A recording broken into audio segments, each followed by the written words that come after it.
ఎప్పుడే కానీ సింహద్వారము అనే తూర్పు ఉండి మెయిన్ రోడ్ దక్షిణానికి ఉంటుంది. చాలా మంది ఇలా కట్టుకుంటారు. దక్షిణం వైపు రోడ్ ఉంది.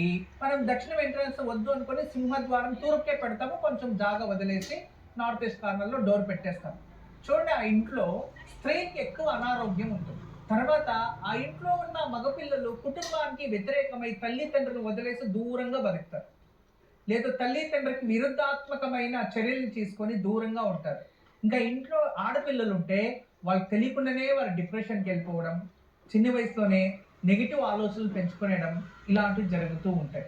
దీనికి ఏంటి పరిష్కారం అంటే ఖచ్చితంగా మనం దక్షిణానికి ఒక డోర్ ఉండాలి. తూర్పు ఒకటి అంటే దక్షిణానికి ఒకటి కంపల్సరీ ఉండాలి. అంటే రోడ్ వైపు కంపల్సరీ ఒకటి పెట్టాలి. దాంట్లో మీరు తిరగకపోయినా పర్లేదు. కానీ ఒక డోర్ అయితే ఖచ్చితంగా ఉండాలి. అలా సెట్ చేసుకుంటే నిజంగా ఆ ఇల్లు చాలా బాగా అపురూపంగా అవుతుంది. లేదు ఒకటే తూర్పుకి పెట్టేసి ఉత్తరానికి ఒకటి పెట్టి 2 ఉన్నాయి సరిపోతాయి అనుకుంటే దక్షిణం వైపు లేకపోతే అది సమస్యే. 2 ఉండాలి. దక్షిణానికి ఉండాలి, తూర్పుకి ఉండాలి. లేదా తూర్పుకి ఉండాలి.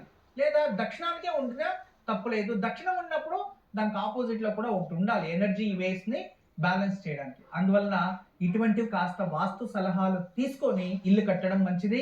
అయితే ఏ ఇంట్లో అయితే డిప్రెషన్ ఇలాంటివి ఏదైనా ఇవన్నీ కరెక్ట్‌గానే ఉన్నాయి స్వామి. కానీ ఇంట్లో ఆ స్త్రీలకి ఇటువంటి సమస్యలు ఉన్నాయి. కొడుకు దూరంగా ఉన్నాడు, మాట్లాడతలేదు అంటే ఖచ్చితంగా మనకి దక్షిణమే సమస్య ఉంది ఇంట్లో అని అర్థం. అటువంటి సమయంలో ఇంట్లో శ్రీవాస్తు యంత్రం పెట్టుకోవడం